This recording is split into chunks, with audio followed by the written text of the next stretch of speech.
time for the weekly review of our crypto systems update and projects. And in this one, it's going to just kind of be a rant. So bear with me. So if you missed the first episode of this, I'll just make this a playlist. I decided that I am going to start building and potentially trading, if they work out, systematic strategies on crypto, the same as we do over at StatsEdgeTrading for equities, right? Right now we've got three main ideas, three time frames: swing trading, you can see day trading here, and investing, that you can check out if you click the detailed statistics. You can read all about all of the different strategies. I've got little, explainer videos for each one. You can hear me rant about all of these different systems, but this is what we do currently. We swing trade, we day trade, we invest in the US equity market. I want to potentially do this in the crypto market, depending on what my systems come up with, as an additive, not a replacement. Just want to make that clear. There were some comments there of, oh, don't leave equities. We really like what you're doing there. I'm not leaving equities. Part of the benefit of being a systematic trader, and part of the benefit of being a quant, is I know what I will be trading tomorrow. I know what I'll be trading next week. I know what I'll be trading next month. I know where my investments will be next month, because it's just going to be whatever the robot tells me to do, right? We have a Discord bot that alerts StatsEdge Pro members real time when something from any of these systems is triggered. I know the systems, I know, right, the entry, the exit. We lay all that out for you so you can take a look at them. And that frees up a lot of time to do other things, a lot of high level thinking.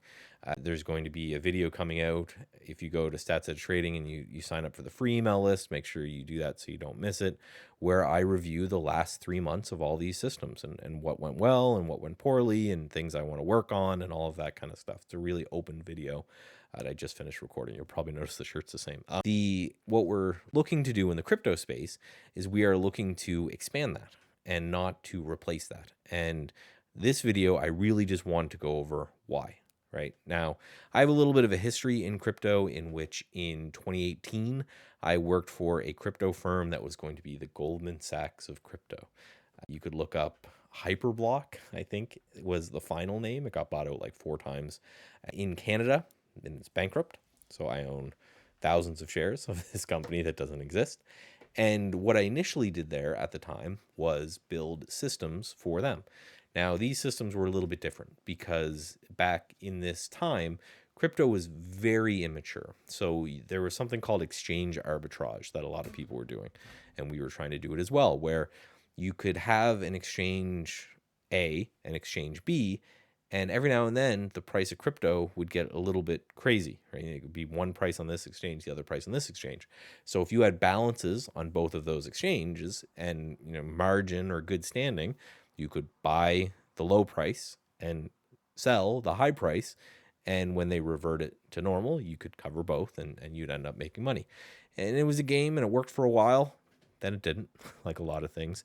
But it gave me a lot of insight and understanding to crypto and crypto trading and custody and all of that. So I have a background in crypto. And, I own some, and I've done some discretionary trades in different coins as time went on. So why do I think now potentially is the time to transition to crypto? Well, one of the main things is we have data. I know I said transition to crypto. I mean, add in not leaving equities. I know there's a lot of people that were upset about that, but the idea is that if you look at the crypto landscape the way it is now, it is growing every day. There's new coins. They're all crazy that are coming out every single day. Some really cool projects, some sheep with hats that don't make any sense, all of this kind of stuff that's going on. And the main reason is that it is a unexplored asset when it comes to the quantitative side of things, but we finally have a little bit more data behind it. So the first episode is going to be kind of where I get my data. I'm actually going to reach out to the gentleman I get my data from, see if he'll come on the channel. I think that'll be super cool. But the fact that we have data, and I can go back about 5 to 10 years of my testing. You guys know, for equity trading, I like to go back 25 years because I want to see a whole bunch of bear markets, but that doesn't happen in the crypto space. So I can only do a little bit when it comes to what it is that I'm looking to accomplish there when it comes to backtesting. I can only go back 2020 and then start testing from there. Thankfully, if we look at the Bitcoin market here, if I go out to 2020, still a lot of action there, right? You have a huge rip, you have a massive bear market, you've got a whole lot of chop. So there's enough data here that I can start to get interested, and I'll talk about how I'm dealing with that fact that I don't have as much data as I like, again, in future videos. But long story short is I'm taking things that I know that work in other asset classes and then putting them into the crypto space as well and seeing how they test. So that's the first thing, is we're finally getting to the point where there's enough data that is interesting to me. Second is the 24-hour market. We are coming into a 24-hour market across everything. I've seen the NASDAQ talk about it. I've seen a whole bunch of exchanges launch. They're all talking about a 24-hour market.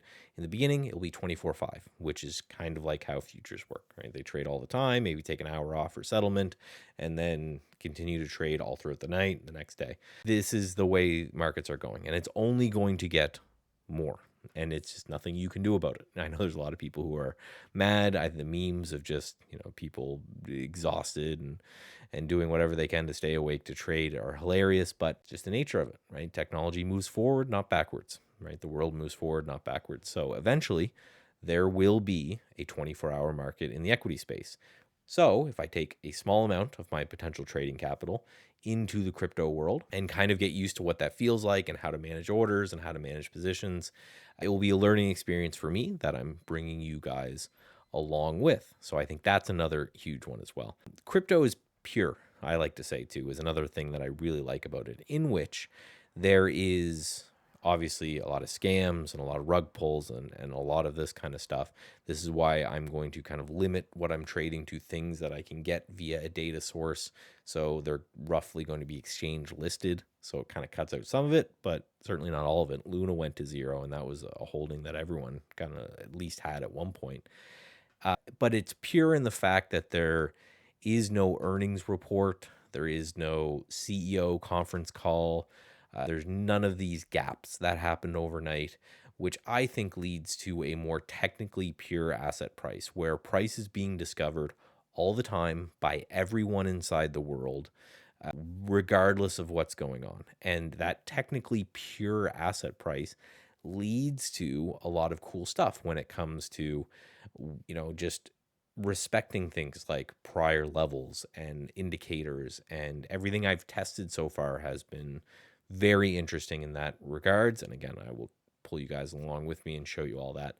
Lastly, crypto is very inefficient. There is not the institutional participation that there is in equities. And if you look at this as kind of a spectrum, you have Forex and futures, which are the most liquid. They're the most traded by institution because they're the most liquid, which essentially means I can move tens of millions or hundreds of millions of dollars in and out of these assets very easily. The downside of them being very, very monitored and very, very efficient is the alpha is harder to get. Not impossible, but it's harder to get because things are more efficient. The more efficient and liquid you get, the general less alpha becomes. On the other side of that, you have crypto, which there's not very many institutions that can participate or probably will ever be able to participate in the raw currencies. If you are an institution, you're buying Bitcoin futures, you're buying Bitcoin ETFs, you're doing all kinds of stuff there. And that's fine for 24/5, which is why I think, right, tinfoil hat, everyone's pushing to 24/7 markets, is because these guys are like, I don't want to have to own Bitcoin for my clients and then have it trade 24 hours somewhere else and not potentially make trades on it. So because it's inefficient, that is a lot of opportunity for us. It means we can watch for extreme price movements and potentially take advantage of them. Some of the downsides of trading crypto is going to be the 24-hour natures. You're going to get alerts at all times. You may miss alerts if things are triggering overnight. My idea is I think I'm going to, while I sleep, have orders set out there for the trades. When it come time to look at the market again, I will cancel or readjust or move those orders. And then I will only take discretionary and active decisions on my holdings themselves. So every day or week, whatever I decide for backtesting, I will just, here is the entry criteria for everything I'm looking at. I will put those out there in the market.